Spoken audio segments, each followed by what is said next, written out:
Nifty की daily analysis में आपका बहुत बहुत स्वागत है। देखिए, शुक्रवार को मार्केट ने एक बार फिर से यहाँ पे सपोर्ट पे जाके एक और यहाँ पे कैंडल बनाया और एक पॉजिटिव कैंडल है। मार्केट पूरी तरीके से यहाँ पे ये समझाने में लगा हुआ है कि एक सिर्फ सिंगल करेक्शन आने का मतलब ये नहीं है कि मार्केट यहाँ से पूरी तरीके से बेरिश हो जाएगा। हाँ, इस बात को नकारा नहीं जा सकता कि गुरुवार को जो करेक्शन था वो लोगों के उम्मीद से परे था। ज़्यादा से ज़्यादा लोग क्या उम्मीद करते हैं? शायद 100 पॉइंट का करेक्शन हो, मैक्सिमम 200 पॉइंट का करेक्शन हो। और ये किस स्थिति में लोग इसको विचार करते हैं? जब मार्केट आपको पूरी तरीके से एक पॉजिटिव वाइब देता है कि मार्केट लगातार 3 दिन बुलिश है, तो मार्केट कितना ही चला जाएगा बेयरिश? तो लोगों के मन में ऐसा सवाल आना बहुत स्वाभाविक है।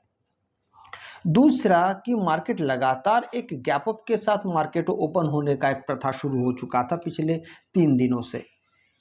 गुरुवार को भी यही हुआ, मार्केट गैप अप ओपन हुआ, पर मार्केट बहुत तेजी से लगातार, अगर आप 15 मिनट के टाइम फ्रेम को देखेंगे तो आपको समझ में आएगा, मार्केट ने बिल्कुल भी सांस नहीं लिया। जब से मार्केट खुला वहां से लेके मार्केट बंद होने तक मार्केट लगातार गिरा। इस गिरावट के चलते मार्केट जब शुक्रवार को खुलता है तो यहाँ पे बेरिशनेस को ख़त्म करने के लिए यहाँ पे फिर बायर्स की नई एंट्री होती है। और बायर्स जैसे ही आते हैं तो शुरुआत का सिर्फ अगर आप देखेंगे तो फर्स्ट 15 मिनट्स ही सिर्फ मार्केट का एक बेरिश कैंडल था शुरुआत का। बाद में फिर मार्केट धीरे धीरे धीरे धीरे ऊपर की दिशा में ही पूरा मार्केट चलने लगा। इससे क्या समझ में आता है, इससे क्या क्या चीज़ें उजागर होता है? इससे ये बात उजागर हो रहा है कि मार्केट ने यहाँ पे जो एक सपोर्ट लिया था 25,400 पे, जिसके बारे में हमने यहाँ पर आप देखते हैं तो 16 तारीख को भी हमने इसके बारे में डिस्कस किए थे, 16 तारीख को भी किए थे, और उससे पहले जो एक दिन था 13 तारीख, तो ये दोनों दिन हमने किए थे, माफ़ कीजिएगा, 16 तारीख और 13 तारीख दोनों दिन हमने यहाँ पे डिस्कस किए थे कि मार्केट यहाँ पे 25,400 के पास एक स्ट्रॉन्ग सपोर्ट है। उसका कौन सा बेस था, किस लिहाज पे हमने ये बात किए थे? एक तो यहाँ पे 13 तारीख भी मार्केट के 25,400 के पास आके रुका, और 16 तारीख को भी 25,400 के पास आके, तो दो दिन हमको यहाँ पे सपोर्ट देखने को मिला। बस इसी के आधार पे, इसी के बेस पे मार्केट फिर ऊपर जाने लगता है और फिर एक दिन बड़ा गिरावट आता है। लेकिन ये गिरावट आता भी है तो फिर से 25,400 के आसपास, 374-75 के पास, 25,375 के 74 के पास आके मार्केट फिर से थोड़ा सा यहाँ पे रुकता है। तो ये समझ में आया कि मार्केट में 25,400 का एक धाक चल रहा है, काफ़ी इंपॉर्टेंट लेवल है। अगर इस लेवल को मार्केट तोड़ता है तो ही अब बेयरिशनेस का कुछ कमाल दिख सकता है, जो कि शुक्रवार को इस बात को रिजेक्ट हो गया मार्केट। एक बात मैं आपको और बता दूं, ये जो शनिवार रविवार का जो समय होता है, अगर पूरे विश्व में सब कुछ ठीक है तो बहुत बड़ा गैप अप, बड़ा गैप डाउन नहीं खुलता है। लेकिन पूरे विश्व में अगर कुछ ऐसा अनहोनी घट जाता है, अगर बहुत अच्छी खबर होती है तो फिर मार्केट बड़े गैप अप के साथ खुलता है, अगर खबर अच्छी नहीं होती है तो मार्केट बड़े गैप डाउन के साथ खुलता है। इसी चक्कर में ये जो 25,400 का लेवल है, इस चीज़ को समझिएगा आप। हम बहुत देर से, पिछले 4 मिनट से हम बात कर रहे हैं कि मार्केट किस प्रकार से 25,400 पे एक बहुत इंपॉर्टेंट सपोर्ट बना हुआ है।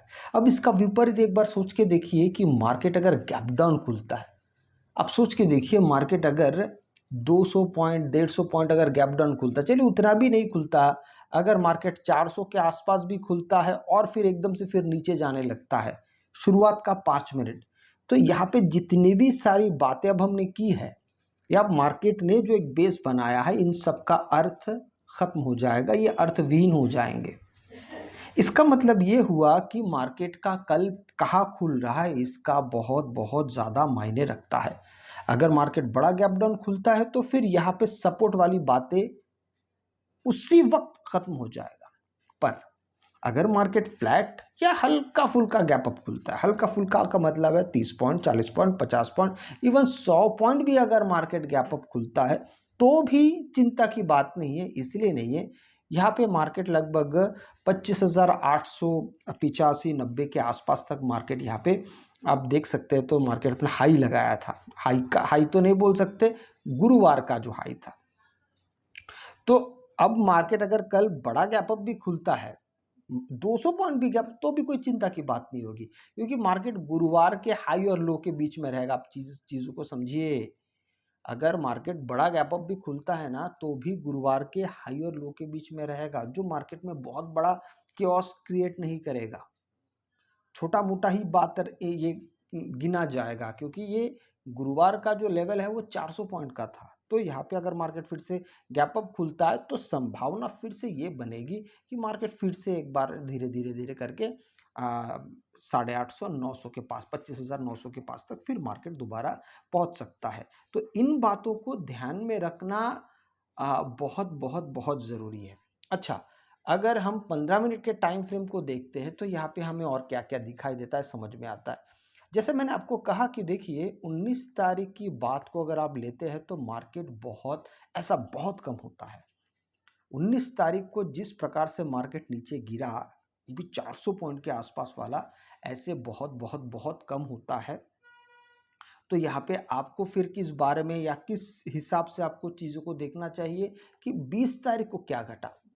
हमने देखा कि गुरुवार को तो बहुत तेजी से नीचे आया, 20 तारीख को इसका विपरीत हुआ। एक कैंडल सिर्फ 15 मिनट के टाइम फ्रेम पे बेरिश था, बाकी सबके सब ऊपर चला गया। अब यहाँ पे ऊपर जाने के बाद भी एक चीज़ यहाँ पे अजीब हुआ है, मैं आपको बता दूं। यहाँ पे डबल टॉप बना है, इस डबल टॉप को ध्यान में रखिएगा। डबल टॉप हमेशा एक बेरिश पैटर्न होता है।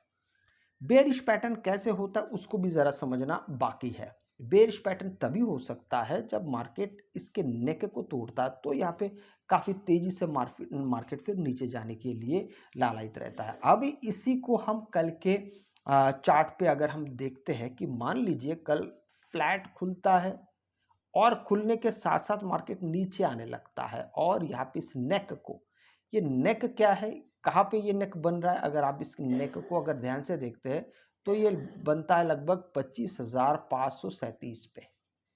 ये मार्केट का नेक बना हुआ है, वो जो डबल टॉप बना हुआ है। अब इसी चीज को अगर मार्केट यहाँ पे कल क्रॉस करता है और यहाँ पे आधा घंटा अगर रुक जाता है, तो संभावना होगी कि मार्केट धीरे धीरे नीचे आए। ये संभावना हो सकता है, क्योंकि ये एक इम्पॉर्टेंट रेंज भी है अगर ऐसा हुआ तो। लेकिन अगर ये मान के चलिए कि मार्केट एक बड़ा गैप अप खुलता है, यहाँ पे बड़ा गैप अप का मतलब आप ज़रा समझ लीजिए। बड़ा गैप अप का मतलब हमारे पास जो मैंने आपको थोड़ी देर पहले कहा कि मार्केट यहाँ पे 200 पॉइंट भी अगर गैप अप खुलता है, तो भी बहुत बड़ी बात कल के लिए नहीं होगी। अगर गैप अप खुलता है, क्यों? क्योंकि गुरुवार का हाई बहुत स्ट्रांग है और काफ़ी ऊंचा है। तो इसको पहले मार्केट को क्रॉस करना पड़ेगा या फिर इसके आसपास जाना पड़ेगा, तो ही यहाँ पे कोई डायरेक्शन तय हो सकता है। जैसे कि हमने देखा ना, पिछले 3 दिन मार्केट ऊपर गया, गुरुवार को एकदम नीचे आया। तो मार्केट का ओवरऑल ट्रेंड, अगर ट्रेंड या प्राइस एक्शन को देखेंगे, तो मार्केट अभी बुलिश ट्रेंड में है। इस ट्रेंड का मतलब ऐसा नहीं कि मार्केट ऐसे ऐसे जा रहा है।